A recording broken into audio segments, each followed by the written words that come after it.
18वीं सदी में क्रिकेट जैसे शौक से खेली जा रही थी, वैसे वैसे क्रिकेट क्लब में भी इजाफा होता जा रहा था। क्रिकेट की डेवलपमेंट के साथ इसके कवानीन में भी मज़ीद निखार आता जा रहा था। पिछली एपिसोड में हमने हैमिल्टन क्रिकेट क्लब का जिक्र किया था और ये भी बताया था कि नॉर्थम्बरलैंड, विल्टशायर और डर्बीशायर कैसे कायम हुआ। शोरफा और जेंटलमैन हजरात में जो मीटिंग हुई थी, इसमें किन क्लब ने हिस्सा भी लिया था, ये सब हम आपको एपिसोड नंबर 8 में बता चुके हैं। इन्हीं मेंबर्स ने 1744 के कानून में चंद एक तब्दीलियां भी की, जैसे बैट का साइज़ 4.25 इंच रखा गया और कैसे तीसरी स्टंप की ज़रूरत पेश आई, और सबसे अहम कानून 1774 में या लेग बिफोर विकेट का था। आज की इस वीडियो में हम आपको बताएंगे कि इस क्रिकेट क्लब के बारे में, जो कि हिस्ट्री का सबसे अहम क्रिकेट क्लब बनने जा रहा था। हम बात कर रहे हैं मेलबर्न क्रिकेट क्लब की। मैं हूं आपका होस्ट, आपका दोस्त अब्दुल मतीन। आप देख रहे हैं हिस्ट्री ऑफ क्रिकेट की episode number 9। Welcome back cricket lovers. Melbourne cricket club MCC 1787 में बनाया गया और ये 1814 से लॉर्ड्स ग्राउंड पर कायम है, जिसकी मलकियत सेंट जॉन्स वुड है। लंदन में ये क्लब पहले क्रिकेट की गवर्निंग बॉडी था, जिसने काफ़ी आलमी असर व रसूख बरकरार रखा। 1788 में MCC ने क्रिकेट के कवानीन की जिम्मेदारियां भी संभाल लीं। इसी साल एक नज़रसानी शुदा विज़न जारी किया। इन कवानीन में अब तब्दीलियों का तयन इंटरनेशनल क्रिकेट काउंसिल करता है, लेकिन कॉपीराइट अभी भी MCC की ही मलकियत है। जब 1909 में ICC का क़याम अमल में आया था, तो इसका इंतज़ाम MCC के सेक्रेटरी के अंडर था और MCC के सदर ने खुद ब खुद 1999 तक ICC की सदारत संभाल ली थी। आर्थर हेकार्थ अपनी किताब स्कोर्स एंड बायोग्राफीज़ में लिखते हैं, 1787 में MCC वाइट कंड्यूट मेम्ब्रान से कायम किया गया था, लेकिन वाइट कंड्यूट की तारीख़ क़याम नहीं मिल सकी।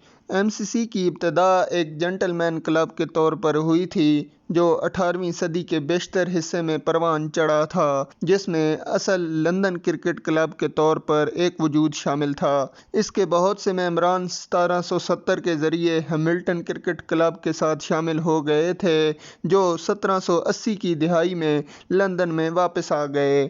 चुनाचा ऐसे मालूम होता है जिन शुरफा हजरात ने 1744 और 1774 के कानून तरतीब दिए, इन्हीं मेंबर ने MCC के मेंबरान में भी शामिल थे। जब 1788 में MCC को क्रिकेट की जिम्मेदारी दी गई, तो उन्होंने 1788 में लॉज को दोबारा लिखा, लेकिन उन्होंने ज़्यादा ख़ास तौर पर तब्दीलियां नहीं की, मासवाए 1774 के कवानीन को मज़ीद तफसील के साथ तरतीब दे दिया गया। जैसा कि 1774 में LBW के बारे में कानून था कि बाय डिज़ाइन अगर कोई बैट्समैन अपनी टांग से बॉल को विकेट के सामने रोकेगा तो वो आउट होगा, यानी जानबूझकर रोकेगा तो आउट होगा। लेकिन 1788 में यही कानून, इसके अंदर चंद तब्दीलियां की गईं। इस कानून के अंदर से बाय डिज़ाइन का वर्ड हटा दिया गया और इस चीज़ का इजाफा किया गया, अगर बॉल बिल्कुल स्ट्रेट पिच हुई है तो वो आउट होगा, यानी कि बॉल अगर बिल्कुल स्ट्रेट पिच हुई और पैड्स पर जा लगी या लेग्स पर तो वो आउट होगा। 1788 में क्रिकेट लॉज में एक और चेंजेस भी तश्कील दी गई। दूसरा कानून ये था, दोनों टीम्स की बाहमी रजामंदी से मैच के दौरान पिच को रोल किया जा सकता था, यानी इसको पानी भी दिया जा सकता था और घास भी काटी जा सकती थी, और लकड़ी का बुरादा, जिसे सॉडेस्ट कहते हैं, वो भी इस्तेमाल किया जा सकता था। 1788 से पहले एक कानून ये भी था कि जब तक मैच मुकम्मल नहीं हो जाता था, पिच को बिल्कुल नहीं छेड़ा जा सकता था, क्योंकि किसी भी मैच में پچ کو بہت اہمیت حاصل ہوتی ہے۔ یوں اب کرکٹ کی بھاگ دوڑ اور قوانین میں تبدیلیوں کا سلسلہ ایم سی سی یعنی میلبورن کرکٹ کلب نے سنبھال لیا تھا۔ 20ویں صدی کے آغاز سے ایم سی سی نے کرکٹ ٹیم میں انگلینڈ ٹیم کو منظم کیا، جو باہر ٹیسٹ میچز کھیلنے جاتی تھی تو ایم سی سی کے طور پر ہی کھیلتی تھی۔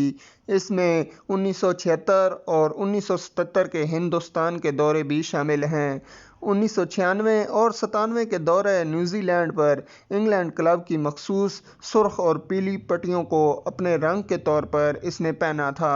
ایم سی سی کے اصل رنگوں کی حقیقت غیر ثابت ہے اور شاید رہے گی بھی۔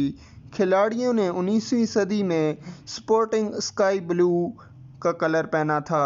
کلب آخر کار سرخ رنگ اور سونے کے معروف رنگوں میں بس گیا۔ ایک اندازہ یہ بھی ہے کہ ایم سی سی نے رنگوں کا اندازہ ڈیوک آف ریجمنٹ یعنی لینک اور garden of Goodwood fame یعنی کہ لیوری کے کلرز ریسنگ سے لیا تھا۔ کرکٹ کی تاریخ کا یہ مشہور کلب آج بھی اپنی اہمیت برقرار رکھے ہوئے ہے۔